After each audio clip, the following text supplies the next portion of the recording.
মেঘনা উপজেলা আইন শৃঙ্খলা মিটিংয়ে বক্তব্য রাখছেন বিএনপির কেন্দ্রীয় নির্বাহী কমিটির সদস্য ও সিনিয়র আইনজীবী ড খন্দকার মারুফ হোসেন।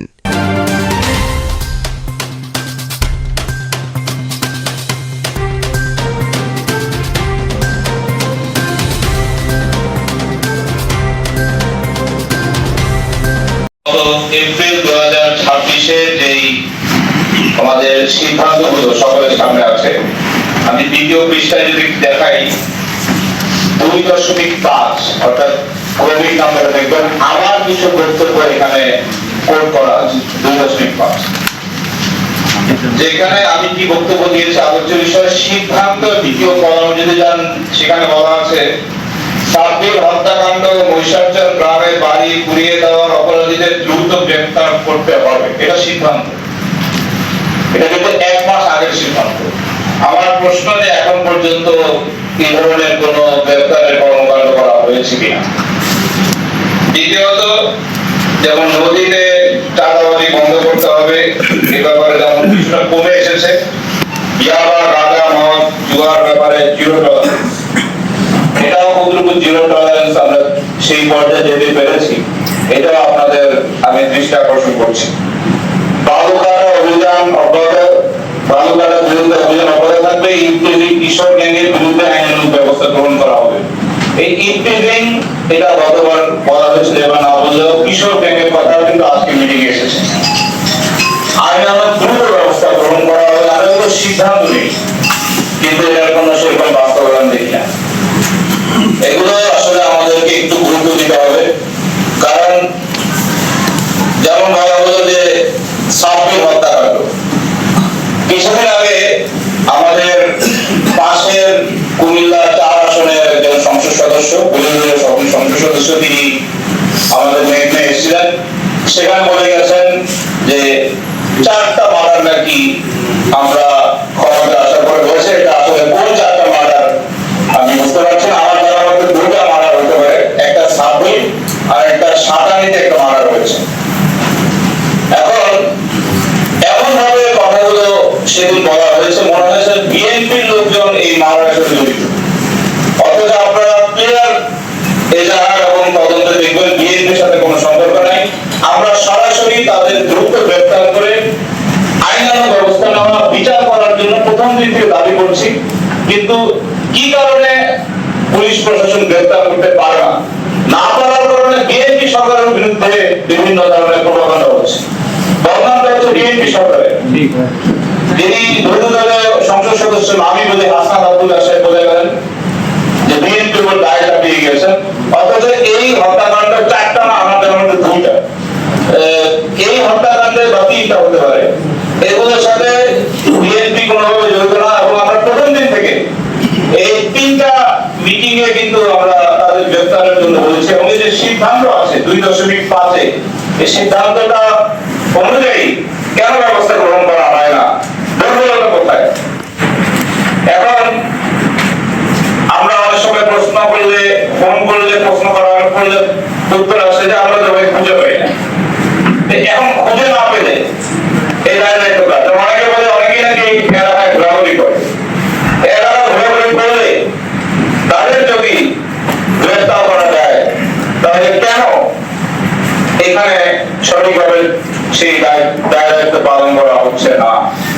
তাই আমি অনুরোধ জানাবো অনতিবিলম্বে এই মহিষাচরেও আমাদের দলের পক্ষে যারা কাজ করেছে, যে এই এলাকায় 2001 সালেও যখন আমাদের মরহুম এমপি আনোয়ার সাহেব নির্বাচন করেছেন, ওই এলাকায় 3টা ভোট মাত্র ধানের শীষকে দিয়েছে। সব ভোট চুরি করা হয়েছিল, সেই আওয়ামী সন্ত্রাসীরা করেছিল। 2018 সালে মহিষাচর থেকে ভোট ছিল 0, কারণ ভোট তো দিতেই দেয়নি। ভোট চুরি হয়েছিল, ভোটগুলো সব বিকালবেলা কুমিল্লা নিয়ে গিয়েছিল। সেখানে এই 12 ফেব্রুয়ারিতে এই মহিষাচর থেকে প্রায় 700 ভোট ধানের শীষ মার্কায় দেওয়ার কারণে এই সন্ত্রাসীরা সরাসরি যারা বিএনপির পক্ষে কাজ করেছে তাদের টার্গেট করে, আমার সাথে ওসি সাহেব সেদিন ছিলেন, বিভিন্ন টিনের ঘর কিভাবে পুড়িয়েছে, একটা দোতলা বিল্ডিং কিভাবে পুড়িয়ে দিয়েছে, সেখানে মহিলা শিশুরা যেখানে ঘরের ভিতরে ছিল সেখানে গিয়ে পুড়িয়ে দেওয়ার পরেও পর্যন্ত আমার কাছে এমন কোনো রিপোর্ট নাই যে মহিষাঞ্চলের বা সাব্বির হত্যাকাণ্ড অথবা সাতানিতে যে হত্যাকাণ্ড হয়েছে সেটারও কোনো আসামি সেভাবে গ্রেফতার হয়েছে কিনা। আর আরেকটা মামলা নতুন হয়েছে, যেটা আসলে 2018 সালে আমার বাবা ডক্টর খন্দকার মোশাররফ হোসেন সাহেব সেই